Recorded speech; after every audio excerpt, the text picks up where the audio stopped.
Welcome to the HabitStack podcast, where we talk to fellow founders who are in the thick of things, building their business. Uh, because it's interesting to talk to people to hear stories about wild successes in the past, but it's very valuable for us to talk about what's happening right now, what's working and what's not working, the good, bad, and ugly. So that's what we're up to today. And it is my privilege to be talking to Jesse Galati, who is the CEO and co-founder of Page Pros. And we're going to hear about what he's up to and some of the things he's learned along the way. Jesse, thanks for coming on the show with me. Yeah, no problem. Thanks for having me, Scott. Really appreciate it. Been looking forward to this. Thank you. What are you learning about these days, Jesse? Like, what are you reading? What are you listening to? What are the things that have captured your attention? I want to hear all about Page Pros and everything, but first of all, just kind of, on the learning front. Yeah. I mean, obviously AI is just like all I've been, looking into, I think for the Yeah, past like I've heard of it. no. Yeah, I know. And probably for the past like year, but I think in like the past like 5, 6 months, like I've really like just accepted like, listen, like this is the future. You're part of this digital world. And I'm sure it's something similar to kind of like how like almost like my parents felt when like Instagram and Facebook and stuff started coming out. It's like completely foreign to you and and me being in this digital space, like it's on me to adapt. Right. Right. So past 5, 6 months I've just been diving into everything AI. And it's funny, I'm a part of this club called Founders Club, and so it's just a group of hundreds of different founders from all across the world. And we actually had Mark Cuban come on to do a call with us about 2 weeks ago. He said the same thing. He said, all I'm doing with my free time right now is playing with ChatGPT and playing with Gemini and learning prompts and studying this and understanding this and da da da da. Da. It's like that's all where that's where all my free time goes. So I thought that was really interesting to hear. But I think for me, even when I first started Page Pros, my whole focus was like, how can we make things the most efficient as possible? And even every single day, I'm like, okay, well, how can we do this better? How can we do this quicker? How can we provide more quality?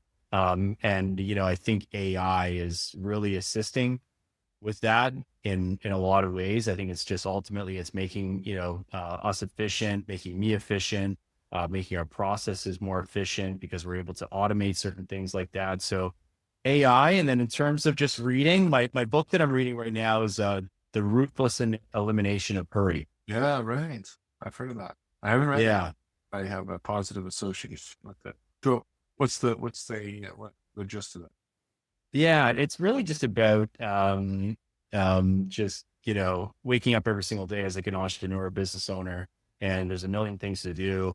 And it's just, trying to just hammer off one task at a time and, in real no like order or direction, but, hopefully you feel accomplished at the end of the day that you've done a lot. And at the end of the day, you sometimes don't even feel like fulfilled that you've like done, you know, that much. In reality, you've been working all day, like, running around aimlessly and things like that. So, and then I started to kind of understand like where I got that from. Like I've been in like sales, like direct sales, like door to door sales, cold calling sales, these kind of sales, like my whole life. And, that industry, it's all about sense of urgency, Right.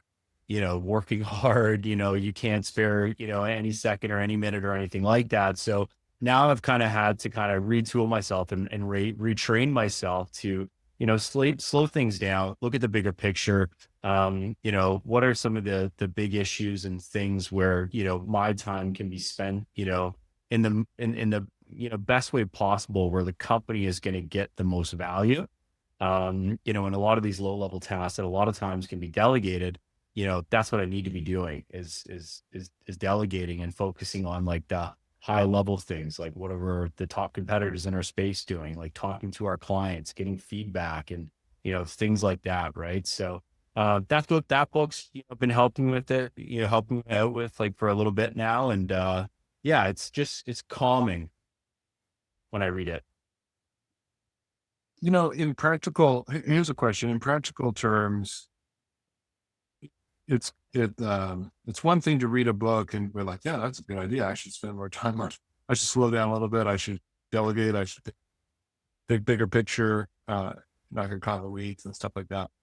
But at least for me, I always find like with the applications is not always immediate. Not always totally straightforward. Like how do I make this real in my actual experience and in my business?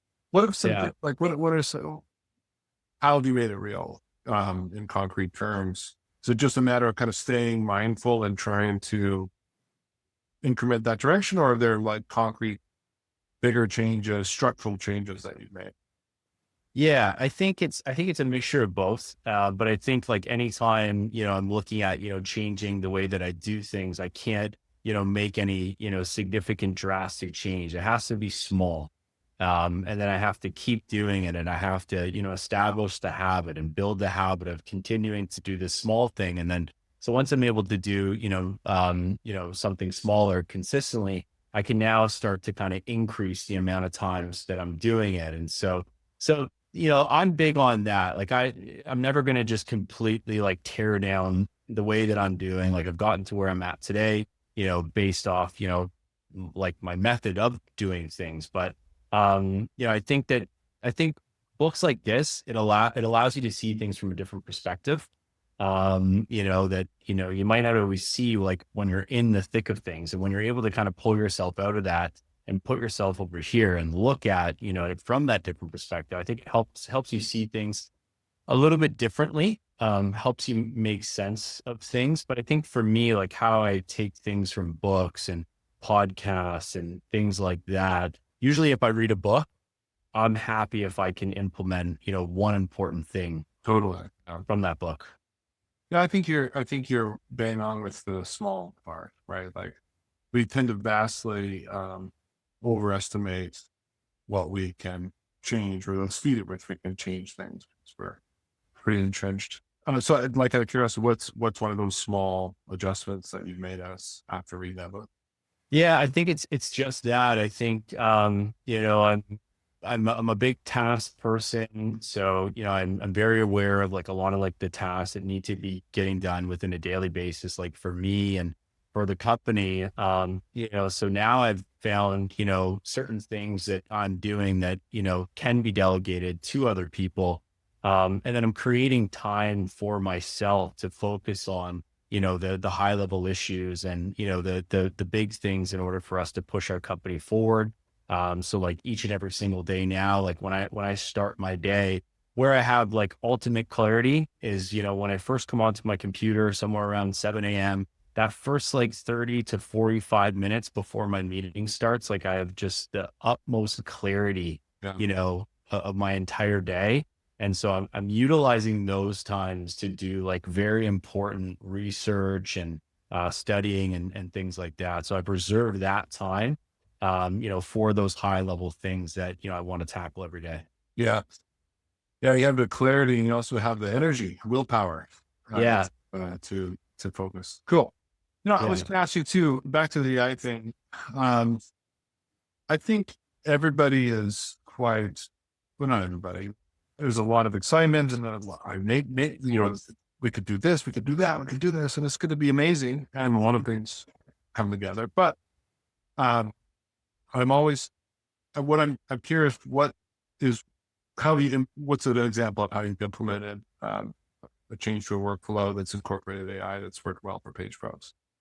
Yeah. I think one of the things recently that we implemented, was, AI email responder.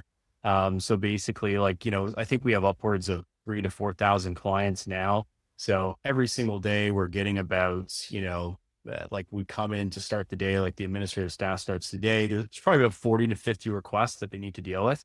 Right. And so, for them to, do those responses prior to that was probably taking them somewhere around 2 to 3 hours to get through all of those emails and all those responses.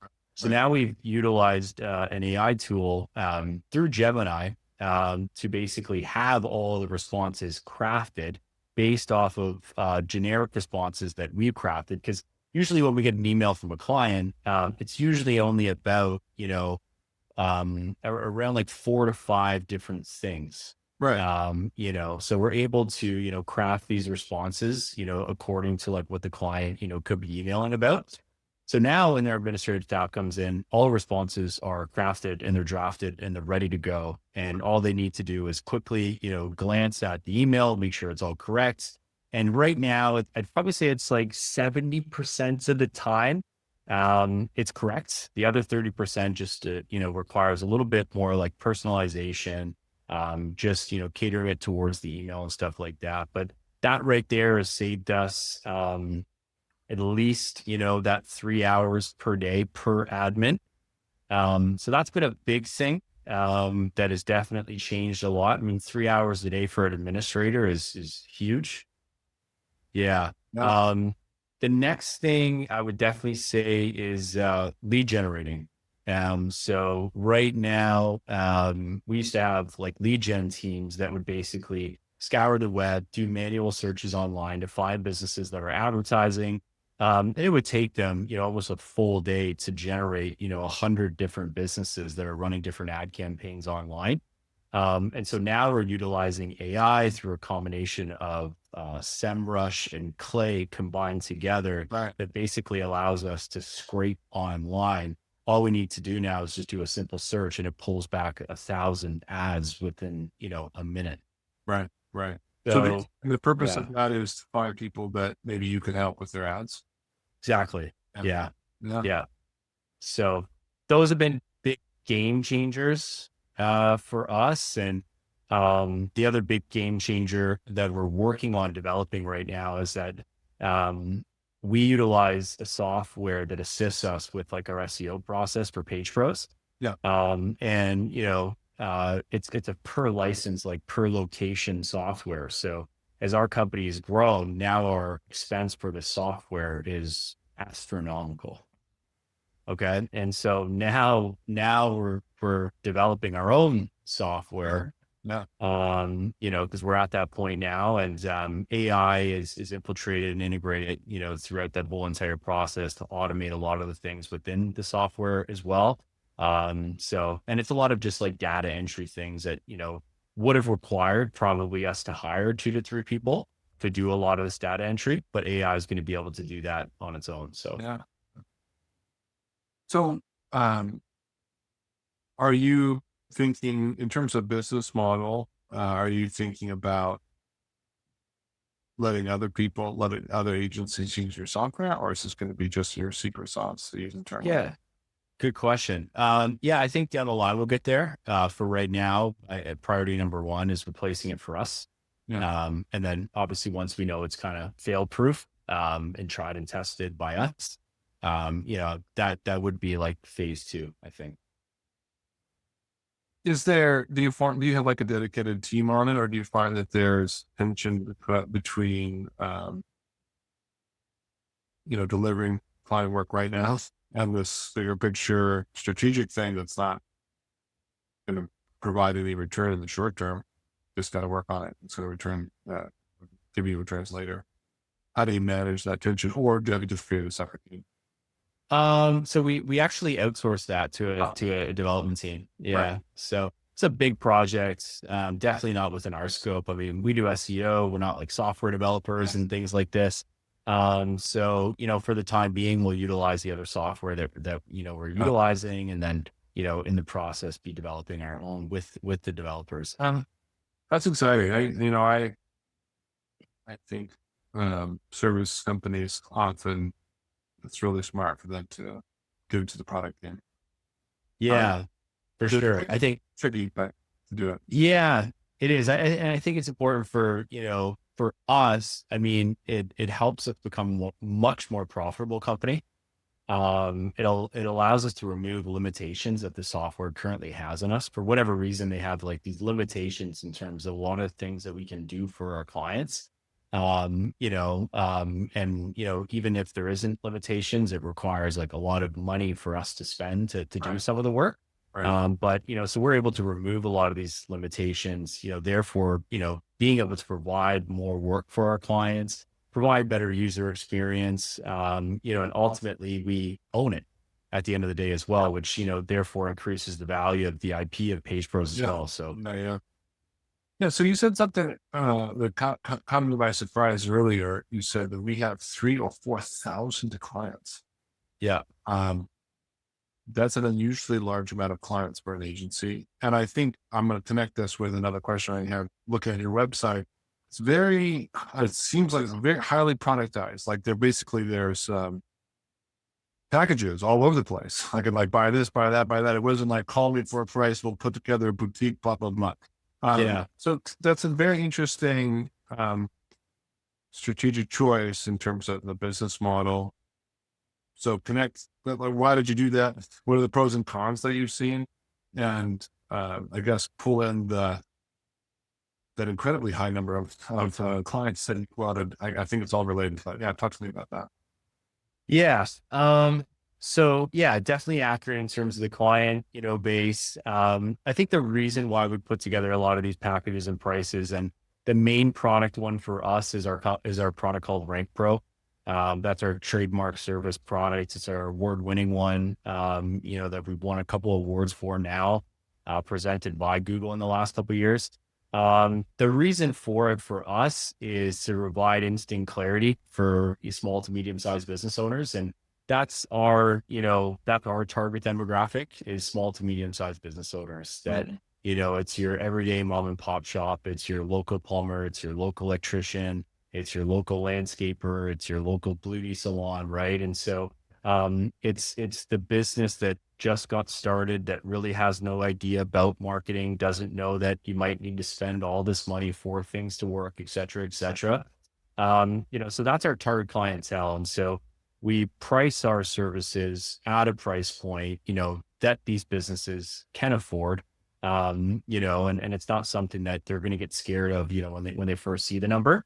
And so to me, like that's important. Because we have such a low price point, such an affordable price point, it's why like our focus constantly is on, again, like how can we become more efficient? How can we do things quicker? How can we continue to, improve our processes? Because ultimately what that does is it cuts our costs down. And with us developing our own software, that's what it's going to allow us to do. It's going to allow us to maintain a certain price point, but also continue to provide more value, implement different type of tech from AI to different automation to provide further assistance for our clients. So why we promote our prices is to provide instant clarity. I mean, I've been a small business before as well. And you go to like an agency or you go somewhere and they hit you with some of the price tags, and sometimes it's insane with some of the prices, but it's also justifiable, right? And so our service with local SEO, I think we've been very fortunate enough to be able to develop the service and the product to be able to offer it at that price point. One of the things that I've found as well is that a lot of these like outdated marketing companies, that have been around for a very long time, and not agencies, but these are like some of the super outdated directory platform websites that basically got very complacent, with their offerings. They got very outdated. They locked small businesses into long-term contracts. They took advantage of them. They charged them thousands of dollars a month. And then when you dig deep into actually what they were doing, there's nothing. Not much. Yeah. Right. Right. So, we saw a lot of opportunity there. Yeah, we just raised our prices for the first time in 2.5 years, up $50 a month. But yeah, Okay. So that makes a lot of sense. I understand. Basically your target market is such that, they need to know. I mean, this is the signaling. Like if you got a call to get the price, then for a lot of these small organizations, they know from that it's not for them, basically. yeah, At least that's the signal. That's the worry, at least. And so have it right there. That makes sense. yeah. To make it so But clear. the one thing I wanted to add on that I didn't mention to you, actually, I think I heard you because I listened to one of your podcasts before. I heard you talk about outbound calling. You mentioned that you were doing that before. So I can definitely relate to that. That's what I've done whole career is outbound sales through phone calling, cold calling, door knocking. And so we have a big outbound, sales team that does cold calling and does cold outreach.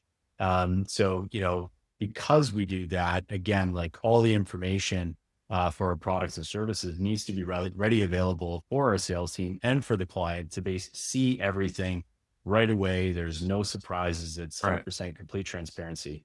Right. Right. Yeah.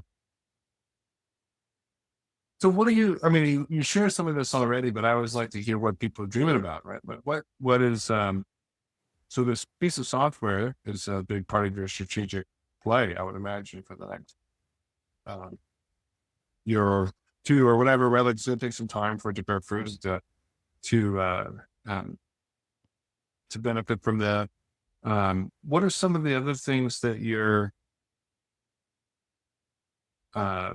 dreaming about and building out in terms of your goals and aspirations for Page Plus? Yeah, I think right now we're definitely positioning ourselves to make sure that our offerings for AI SEO is ready. We're basically already there. We've been studying it, researching it, and everything like that. But the demand for it's going to start increasing. A little bit of it's already there. Businesses are asking about, okay, great. I'm going to show up on Google.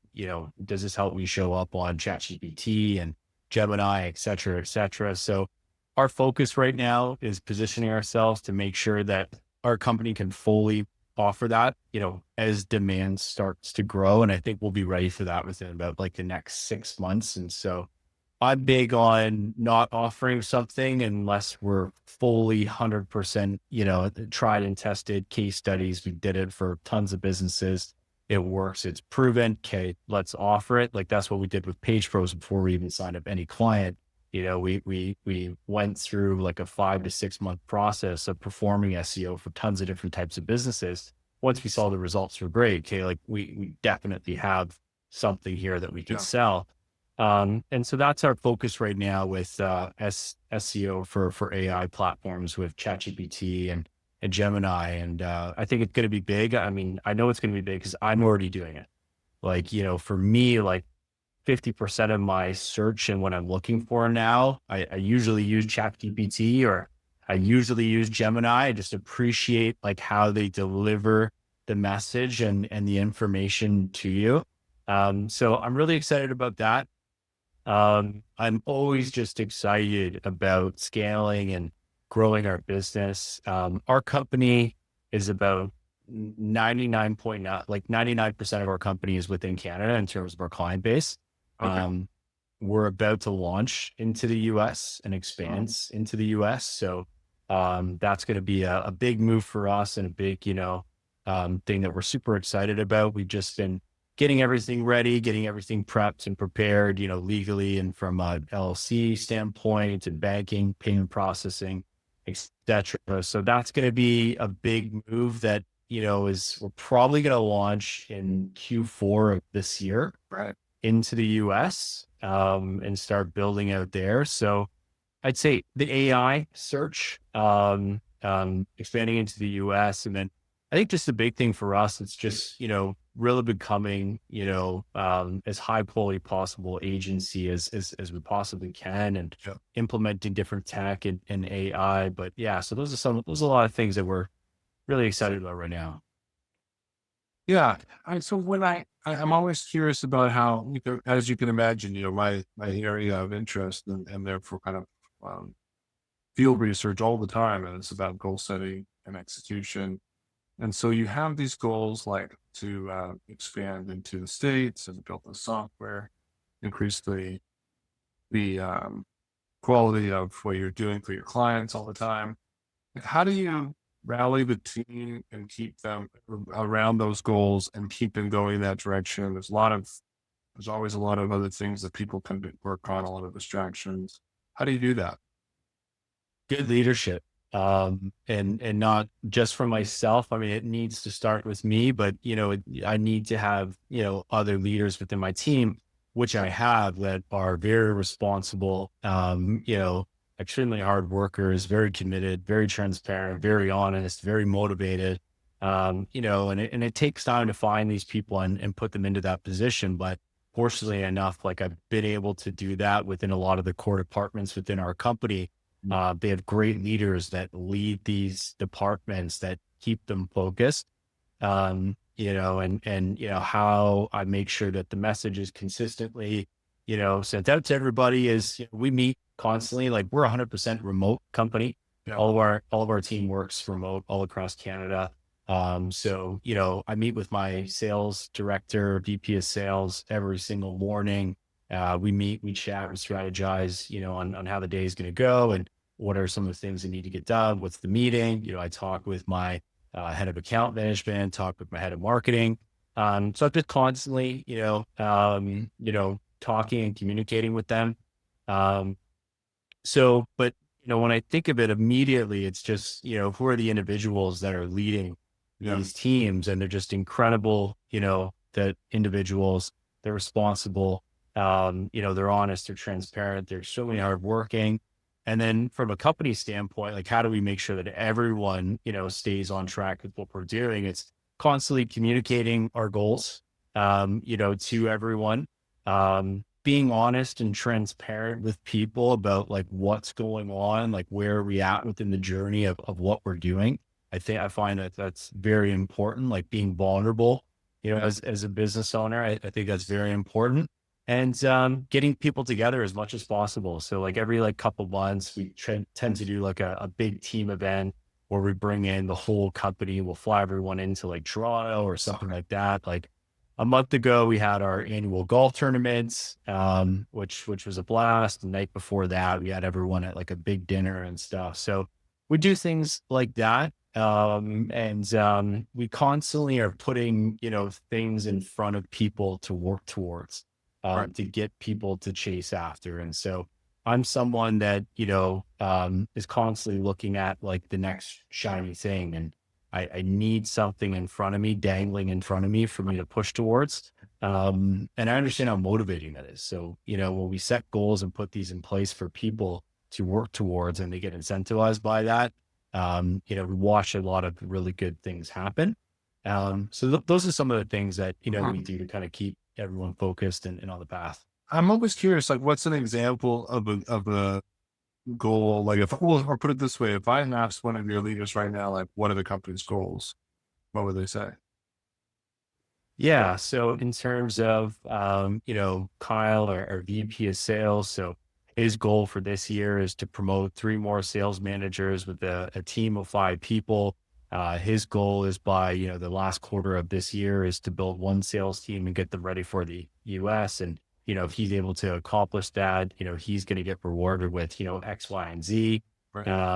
So we have all these plans in place in terms of like what people are working towards. Our marketing team right now, they're focused on developing a tool that is automating Google posts. We spend probably about our marketing team probably spends about 4 hours each per day, posting content on our client's Google profile. So one of the other big things that we're developing is a tool that is going to automate all the posting and one person just runs it. Right. And so the goal for that is to finish that by the end of this year as well. So Right. I hope that's what they would tell you. Yeah, that's great. That's right. I mean, it sounds like, yeah, to be honest with you, see, it seems like you're in good shape there. Like, I think sometimes,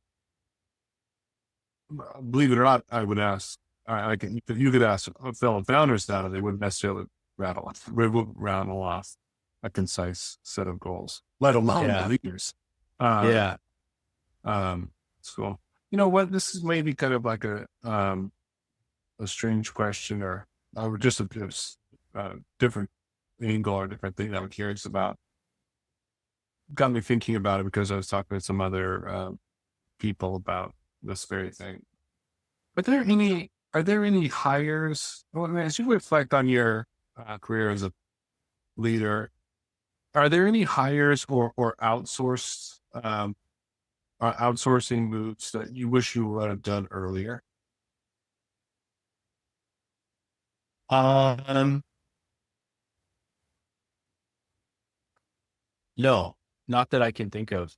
Like Yeah, with page I see growth. if some I people mean, talk about like, maybe I need a CFO, maybe a fractional CFO or something like that. It got me thinking about how often people, nail that in terms of when they bring in that yeah, role. And maybe there's some others.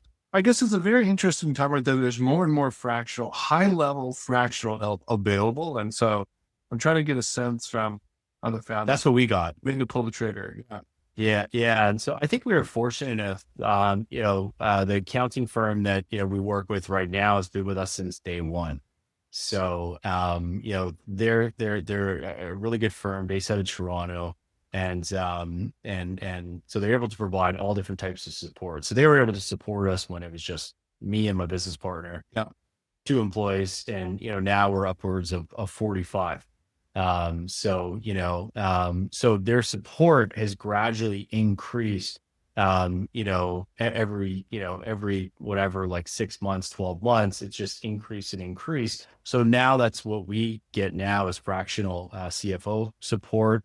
Um, but I'd probably agree with you if I was to probably look at, making that decision earlier, like maybe something like last year where we do like more forecasting, more budget management and, things like that. I think something like last year, but it's funny because like when you're in like this whole startup phase and things are scaling and things are growing, you're just focused on making sure that, you're growing each and every single month and, new clients are coming in, you're consistently like beating the records from last month. And that's only been my focus. My whole focus for the last like 2.5 years is like, okay, if we beat every month, we should be doing good. We should be okay. Yeah, right. Yeah. And then, we go from like, up a profitable company and then slowly but surely you start adding all these expenses in and one after another and one after another. And then they start to really build up. And, it wasn't actually until recently where, in the last like 4 to 5 months, I'm like, hey, wow, like our expenses are actually really high. Like we need to really start looking at doing some things about this. And so this is where, now we're developing our own software and now we're, doing these things like forecasting. And so now like we're hyper focused on, okay, like, all right, let's get back to, you know, thinning some things out, making us more of a profitable business and things like that. And so yeah, I agree. If we were to probably, switch to a more CFO support role rather than just your normal bookkeeping, normal filing taxes at the end of the year. I think it would have been more beneficial to do something like that last year. And, to be honest with you, I think, as soon as you start coming, somewhat of a successful business, whether that's in 3 months, 6 months, a year, I think it's really important to start looking at all those kind of things like forecasting, like the expenses and budget management and things like that. I think that's really, really important. Um, how come? Like, what I know what you're saying, and I agree. But like, what on concrete terms? What do you think? What's the risk if you don't? Yeah, I think it's just you have all these expenses, you don't know what they are. You have a bunch of them. You have a rough idea of what they could be, but you don't really know. And again, to my point earlier, it was up until like 4 or 5 months ago where I started looking at all of our expense sheet. And I'll never forget too. It's like I remember handing in our taxes from when we first started our business. We didn't really do any sales. We just had all these expenses. So, but I had like 5 or 6 different things that we were paying for. And, now it's like 40. So Right. now we have 40 different things that we're paying for expense wise, et cetera. So, understanding like what those numbers are. And then also understanding like what's your cost per acquisition? Like how much is it costing you, to acquire a customer? Like what's your bottom line in terms of like all of your salaries, your expenses and da da da da da, and then remove your HST that you're collecting and then really look at like what is left of all of that. So I think that really gives you an idea. For me, it's just clarity, it's peace of mind. I think it's, smart. And I'm not a big like numbers guy or finance guy. Like I'm the guy that, you walk away somewhere, you give them an idea, and I'll come out 12 months later with, a successful business. Someone else needs to look at the numbers and handle all that kind of stuff. But now, like in the last like 6 months to 12 months, the business is very successful. And, now it's very important that, um, there's clarity around what's going on within like the inner beings of the company. Yeah. So for me, it's clarity, but it's also understanding like, okay, well, if this continues down this path, where are we going to be at a year from now? Where are we going to be at, 3 years from now and stuff like that. So Yeah. And your situation, I think if I remember correctly, like a lot of your engagements are month to month, or like they're ongoing, right? They're not kind of like yeah, project. Is that right? yeah, yeah, monthly recurring. Yeah. But I think it's accentuated even more in like heavily project based work. There's real tricky questions about, well, like, can we afford to hire this person or not? Like, I mean, it was up last when, the bank account was up last month and it was down this month. And I think that's okay because this, you know what? I can't keep track of it anymore. And that's Yeah. a risk signal. Yeah, for sure. And I think the big thing with us too, and like one of the things that I took a lot of pride in the beginning and still to this day is, I come from a lot of businesses and companies, just undervalued employees, especially good ones. And so like, I really made it a thing for us, like, we're going to pay people, we're going to pay them well, and we're going to show them that we're willing to keep them. Not that like people say they're going to leave and we have to fight and pay them more or anything like that. But, we're going to make sure that people feel good. Because I understand like what that feels to, I understand like what that feels like when a company values you and they're willing to show that to you,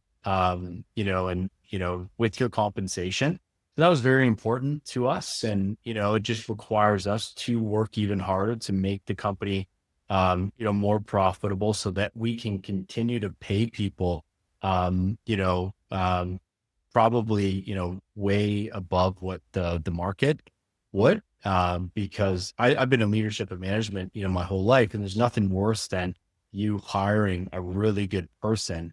And this person, after 6 months to a year, they've done really good. They've done a great job. And, the ownership of your company doesn't want to pay them an extra like $5,000-$10,000 a year. They'd rather them walk, and then you go and find someone else and repeat that process. And I absolutely hated that. I didn't understand it. And so it was funny. I saw the Alex Ramadi guy say, I think on LinkedIn a couple of days ago, he said, it's probably better for you to take the money that you're paying three underqualified people and take all that money and pay the one really qualified person.